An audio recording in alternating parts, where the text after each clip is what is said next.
Chers candidats franchisés, bonjour, je suis Armel Laminsi, consultant spécialisé en développement de réseau.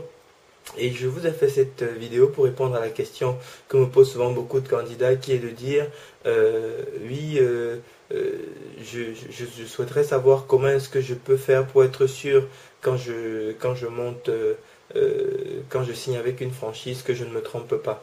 Eh bien, ma réponse, elle est un peu bateau, c'est qu'il n'y a pas de formule magique. Par contre, il existe des moyens efficaces qui vous permettent de limiter fortement la marge d'erreur lorsque vous signez, lorsque vous devez vous engager en franchise. En réalité, quand vous vous engagez en franchise, vous achetez un concept avec une certaine rentabilité et vous devez avoir la possibilité de tirer le maximum de l'apport financier que vous allez investir dans l'affaire, comme d'ailleurs dans n'importe quelle transaction commerciale. Et à ce sujet, pour être sûr que vous maximisez ce que vous pouvez tirer de la transaction, en fait, le processus est extrêmement simple et il s'articule en réalité en deux étapes que je me propose donc de présenter de la façon suivante. Dans la première étape, la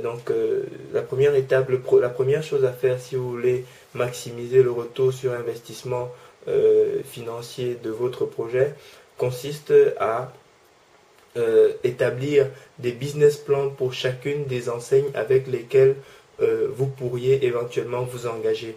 Et il existe des méthodes extrêmement efficaces, même quand vous n'avez pas encore de local ou autre, pour pouvoir construire en fonction de votre apport, qui est par contre connu, pour pouvoir construire un business plan modèle pour chacune des enseignes à laquelle vous vous intéressez.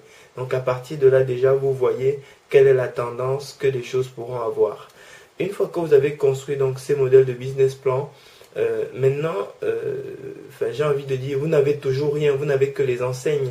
Et une enseigne toute seule, ça vaut pas grand-chose. Si vous voulez, vous pouvez me passer un coup de fil, je vous vendrai une enseigne, vous signez un contrat, vous me faites un chèque et puis tout va bien, mais vous n'avez toujours pas d'affaire.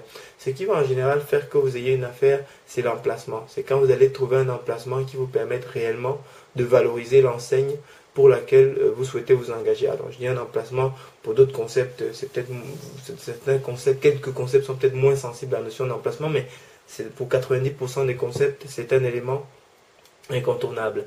Et à ce moment, ce que vous faites, c'est que vous allez chercher vous-même à la recherche des emplacements, et ce que vous allez trouver sur le marché, vous allez extraire les données vous allez récupérer les données de ces différents emplacements, et ensuite vous faites une opinion sur le chiffre que ça peut dégager. N'hésitez pas à consulter le franchiseur à ce niveau. Vous injectez ensuite les informations concernant donc l'emplacement, le pas de porte ou le fonds de commerce, ça dépend de ce que vous trouverez, le loyer, le pas de porte ou le fonds de commerce, le loyer, le personnel et le chiffre d'affaires. Donc vous injectez tout ça dans votre business plan, et à partir de là, dans les différents business plans que vous avez fait pour tous les concepts, et à partir de là, vous aurez une opinion extrêmement précise de là où vous mettez les pieds, et en choisissant l'enseigne avec laquelle vous allez signer, parce que vous allez également peut-être trouver des emplacements qui sont plus ou moins bons en fonction de l'enseigne avec laquelle on travaille. En fonction de ces éléments, vous aurez donc une idée extrêmement plus précise du choix que vous pouvez faire. La puissance de cette approche est que ça vous permet, si vous avez plusieurs emplacements qui ont des impacts différenciés sur plusieurs business plans, parce que si vous vous intéressez par exemple à la restauration, que vous souhaitiez faire du sushi, de la sandwicherie ou par exemple de la restauration du type pizza en livraison, un emplacement donné n'aura pas le même impact sur le chiffre d'affaires des trois. Et si quand vous allez à la recherche d'emplacements, vous avez différents emplacements correspondant plus ou moins à l'un ou l'autre des projets, en faisant ce travail qui est certes un petit peu plus important que le simple fait de choisir quelques enseignes sur un site internet, vous arrivez à construire un projet qui vous permette de choisir de faire un choix optimal par rapport à l'apport que vous avez et aux emplacements qui sont disponibles. Voilà. Donc, écoutez, j'espère que cette information vous aura été d'une utilité appréciable dans le montage de votre projet et je vous souhaite très bon succès. Merci.